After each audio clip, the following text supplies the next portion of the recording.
Good evening dear student. मैं Manoj math की पाठशाला में आपका स्वागत करता हूं। आइए देखते हैं, हम लोग आज पढ़ेंगे गौतम बुद्ध भगवान के बारे में, जिसे लोग कभी कभी कहते हैं भी, बहुत सारे लोग कहते हैं कि गौतम बुद्ध भगवान विष्णु भगवान के अवतार थे। बहुत बड़े लोग, बहुत जने लोग कहते हैं कि वो एक मतलब परमात्मा के बनाए हुए दूत थे। बहुत लोग कहते हैं कि नहीं, उनको स्पेशली भगवान ही धरती पे आए थे। बट ऐसा कुछ भी नहीं, वो भी एक साधारण हम जैसे आप जैसे मनुष्य थे। मनुष्य क्या, राजा के लड़के थे, और राजा के लड़के थे और बहुत लग्जरियस लाइफ जी रहे थे। सबसे पहले उनका जीवनी जान लेते, थोड़ा बहुत उनके बारे में जान लेते हैं, फिर हम उनसे रिलेटेड कुछ कहानियों की बात करेंगे। जैसे हम बात करें गौतम बुद्ध भगवान, जिनका बचपन का नाम क्या था, सिद्धार्थ। सिद्धार्थ हम लोग जब छोटे कक्षा में पढ़ते थे, छोटे क्लास में, तो एक हंस की बड़ी फेमस कवि थी, कहानी उसको पढ़ते थे, सिद्धार्थ और देवदत्त वाली कहानी। देवदत्त वाली कहानी हम लोग सभी लोग पढ़े होंगे। ठीक इसी कहानी पे ये कहानी है, ये रियल की कहानी है सिद्धार्थ और देवदत्त की, उनके चचेरे भाई, उनके कजिन की, जो राजमहल में सभी लोग रहते थे। और गौतम बुद्ध जी का बचपन का नाम जो था वो सिद्धार्थ था। और उनका जो जन्म था 563 ईसा पूर्व से लेकर के 483 ईसा पूर्व के बीच में इनका पूरा जीवन काल चला। अब देखिए, लुम्बिनी में इनका जन्म हुआ। लुम्बिनी में जन्म हुआ, और लुम्बिनी आपका आज नेपाल में पड़ता है, तब भी नेपाल में पड़ता था, आज भी नेपाल में पड़ता है। ठीक है, लुम्बिनी नेपाल में पड़ता है और लुम्बिनी में जन्म हुआ। इनके बचपन का नाम सिद्धार्थ था।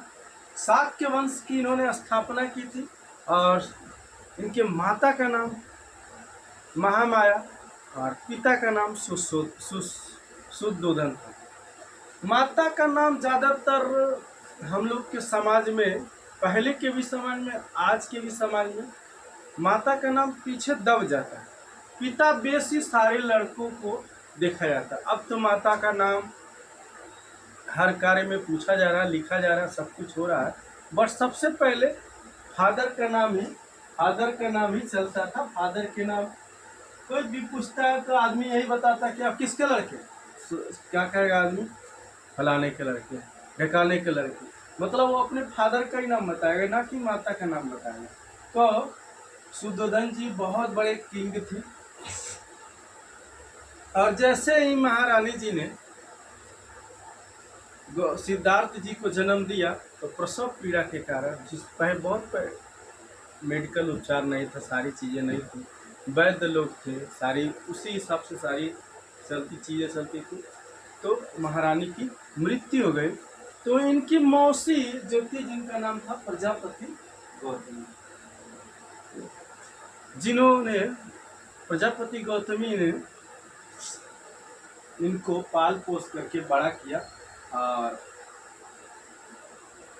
आज से नहीं, आज से फेमस है, जब घर में बड़ी बहन की शादी होती थी, तो शादियों में अक्सर छोटी बहन साथ चली आती थी, घर देखने के लिए, उसको हेल्प करने के लिए और सब चीज़ों के लिए। इसी तरह से वो भी हेल्प करने के पर्पज से आई थी, और संजोग नहीं ऐसा हो गया, तो उनकी शादी खुद महाराज शुद्धोधन जी से कर दी गई। और गौतम बुद्ध जी, बुद्ध भगवान, सिद्धार्थ जी एक तरह से कहें, पहले सिद्धार्थ की बात कर रहे हैं, तो सिद्धार्थ जी थे, प्रिंस थे और एकदम लग्जरियस लाइफ जी रहे थे। बट जैसे ही इनका जन्म हुआ तो नामांकन होता है। नामांकन के समय बहुत सारे विद्वान बुलाए गए, और सारे विद्वानों से राय मशवरा लिया गया कि इस लड़के में क्या क्या खासियत रहेगी। सारे विद्वानों ने अपना अपना मत दिया। कुछ विद्वानों ने मत दिया कि राजा आपका लड़का जो है ना बहुत बड़ा किंग होगा, तब तक तो राजा खुश था। कुछ विद्वानों ने ऐसा मत दिया कि राजा आपका जो लड़का होगा ना वह बहुत बड़ा ज्ञानी होगा और राजपाट को त्याग देगा, राजपाट को त्याग देगा। जब तक किंग की बात थी तब तक तो राजा बहुत खुश थे, आई सामान लुटा रहे, असरफिया लुटा रहे हैं, हीरे जवाहरात लुटा रहे हैं विद्वानों में। जैसे ही लोगों ने बोला राजपाट त्याग देगा, मोह माया सब कुछ से त्याग दे देगा, बहुत भी ये एक तरह का भिक्षु हो जाएगा। राधा जी के सपने सब डूब गए और इनके सामने बहुत बड़ी विकट समस्या खड़ी हो गई। इन्होंने कहा इसका उपाय क्या है, विद्वानों से बोला इसका उपाय क्या है। उपाय क्या, उपाय के लिए पूछा गया तो आज नहीं सदियों से, सतयुग से, सदियों से किसी विद्वान का रास्ता रोकना हो तो उसकी शादी करा देंगे। किसी पढ़े लिखे को उसका कैरियर बर्बाद करना हो तो उसकी शादी करा दीजिए।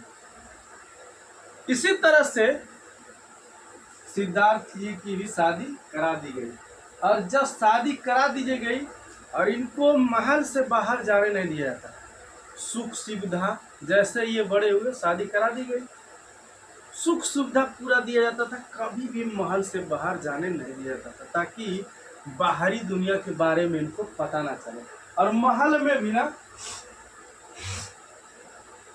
हमेशा ऐसे लोगों को रखा जाता था जो हमेशा यंग रहे, बूढ़े ना देखो, जो हमेशा सच सवर के रहे, मरियल जैसे ना रहे, बीमार ना रहे, दमा टीबी ये सब कुछ ना हुआ रहे, एकदम फर्स्ट क्लास रहे, एकदम ताड़तर यंग रहे, हष्ट पुष्ट रहे, जवान रहे, ताकि इनको किसी भी तरह का डाउट ना हो। क्योंकि जो इनका सारथी था रथ खींचने वाला चन्ना वो बहुत विद्वान था। जैसे श्री कृष्ण भगवान उसी के खोपड़िया में घुस गए थे, जैसे श्री कृष्ण भगवान अर्जुन को ज्ञान दिए थे, वैसे चन्ना इनका साथी था, वो भी बहुत ज्ञानी था। आई हर बतिये इनसे बता देता था, कोई चीज पूछते थे ना तो कभी झूठ नहीं बोलता था। ये इसका ये बहुत खासियत था, कभी भी झूठ नहीं बोलता।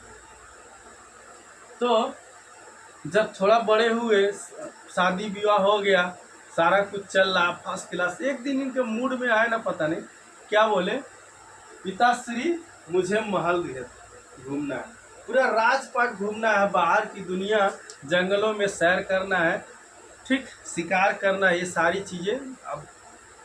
अब राजा बोले अब तो गड़बड़ है, जिसका डर था वो ही हो गया। अब इस बात से बोले ठीक है तैयारी करते हैं, आप चले जाइएगा महल घूमने।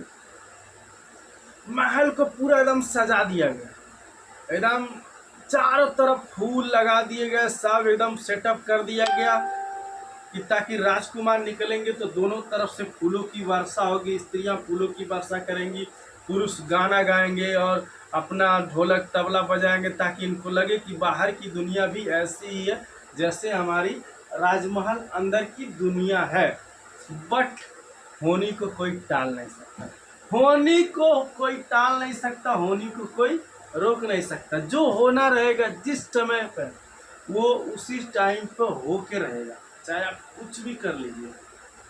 अब तैयारी बन गई, सारे महल में डुगडुगी पिटवा दिया गया, धड़ धड़ धड़ धड़ धड़ धड़, कि कोई भी बीमार गरीब दुखिया लाचार अपने घर से बाहर नहीं निकलेगा। अगर दिख गया तो समझ लो उसकी चमड़ी उधेड़ ली जाएगी।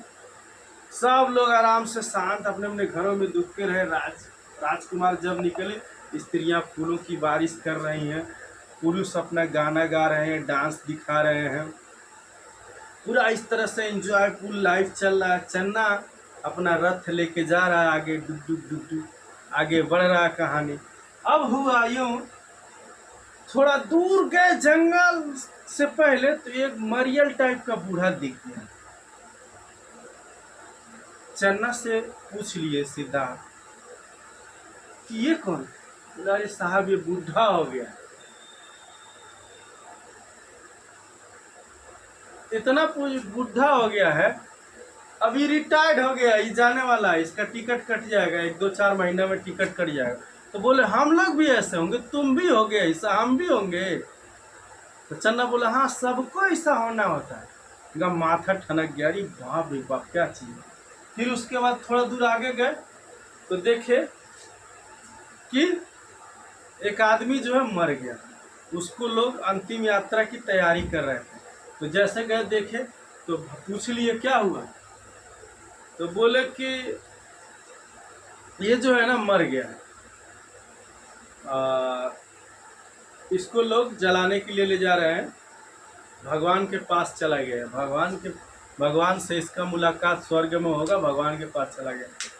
तो बोले हम लोग भी मरेंगे, तो बोले हाँ हम लोग सबको मरना है, मृत्यु सबकी आएगी, किसी को बचना नहीं है, सबकी मृत्यु आनी ही आनी निश्चित है, मृत्यु निश्चित है, वो आनी ही आनी है। तो बोले ठीक, आगे बढ़े तो देखे एक भिक्षु टाइप का आदमी जा रहा था, जो अपना तपस्या कर रहा था, एकदम बैठा था तपस्या कर रहा था, कोई कपड़ा नहीं पहना था, एकदम ध्यान लगाए हुए था। पूछा उन्होंने ये कौन है, तो बोले संत है, भगवान से डायरेक्ट बात कर रहे हैं, ध्यान लगाए हुए डायरेक्ट भगवान से बात कर रहे हैं। अब इनका माथा ठनक गया, आए घर पे, राजमहल में आए, सोचने लगे यार राजपाट किसी काम का नहीं, राजपाट किसी काम का नहीं, सब छोड़ना बहुत जरूरी है, बहुत गलत चीज, कुछ तो किया जाएगा। अभी विचार बना ही रहे थे कि राजपाट महल छोड़ा जाएगा, तब तक उधर से महारानी जी खबर लेके आई, महारानी जी की सेविका लोग खबर लेके आई कि महारानी जो है माँ बनने वाली है, जो राजकुमारी है वो माँ बनने वाली है। अब लो अब क्या होगा, अब वो सोचने लगे कि अब मैं कैसे घर छोड़ के जाऊंगा, अब तक तो ठीक था, राजमहल में राजकुमार थे, अब हम पिता बनने वाले हैं, तो घर छोड़ के जाएंगे तो समाज हमको गाली देगा। कुछ दिन बाद एक पुत्र की प्राप्ति हुई, तो जो दासियां होती हैं वो इनको खबर देने आई कि महाराज राजकुमार आपको पुत्र हुआ है। तो इनके मुंह से निकल गया राहुल, मतलब रास्ते का मेरे कांटा आ गया। दासी समझ ली कि अरे ये तो क्या है, इनका नामांकन कर दिया, तभी से लड़के का नाम इनके राहुल पड़ गया। और उन्होंने सोचा क्या, अब तो ये मेरा एक और कांटा बढ़ गया, अब मैं क्या करूँगा। समाज से डर, दुनिया से डर, लेकिन कब तक, जो चीज़ होना रहेगा वो होके रहेगा। आगे चलते गए, अब हुआ यूँ कि आगे बढ़े, जैसे तो 4 दिन 5 दिन 10 दिन कटा, 4 महीना। रात्रि में एक दिन पूरा महल घर द्वार छोड़ के चल दिए, 5 इनके दोस्त थे, मित्र थे, उनको साथ लेकर के चल दिए और गए जंगल में तपस्या करने लगे। कहाँ, सारनाथ जंगल में तपस्या करने लगे। जब तपस्या करने लगे तो 6 साल तक इन्होंने तपस्या किया, कुछ भी प्राप्त नहीं हुआ, कोई ज्ञान नहीं, कुछ नहीं मिला, ना भगवान से बात हुई, ना उन्होंने दर्शन दिया, कुछ नहीं।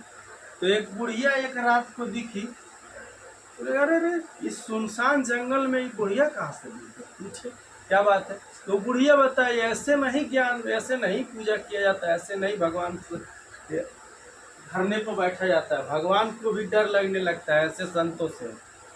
आप जाइए गया में, वहाँ पे जाइए, वहाँ पे ध्यान लगाइए पीपल के पेड़ के नीचे, वहाँ से आपको हो सकता है ज्ञान की प्राप्ति होगी, वहाँ से आपको साक्षात प्रभु दर्शन देंगे। तब इनके मित्र जो है अपना बैठे ही अपना ध्यान लगाए हैं, ये उसी रात चल रही गए, गया में तपस्या किए, 1.5 सालों बाद इनको ज्ञान की प्राप्ति हुई। फिर उस बाद वहाँ से चले आए, दोस्तों से पूछे, दोस्त लोगों से जगाए, बोले बताए ये ऐसी बात, ऐसी घटना हुई मेरे साथ और मैंने ज्ञान को प्राप्त कर लिया। बताने वाले लोग बताते हैं कि जैसे इनको ज्ञान प्राप्त हुआ तो पूरा रोशनी फैल गई और एक दिव्य ज्योति आई, इनके मस्तिष्क में घुस गई और ये अच्छी अच्छी बातें करने लगे, लोगों से विचार अपना रखने लगे। दोस्तों के पास आए, देख रहे हैं दोस्त अभी भी वैसे तपस्या में लीन है, सबको जगाए बताए और उसके बाद धर्म का प्रचार करना शुरू कर दिए। वीडियो हमारी अच्छी लगे तो आप लाइक कीजिए, सब्सक्राइब कीजिए, दोस्तों में शेयर कीजिए। बचा हुआ भाग नेक्स्ट वीडियो में हम कवर करेंगे। तब तक के लिए जय हिंद दोस्तों।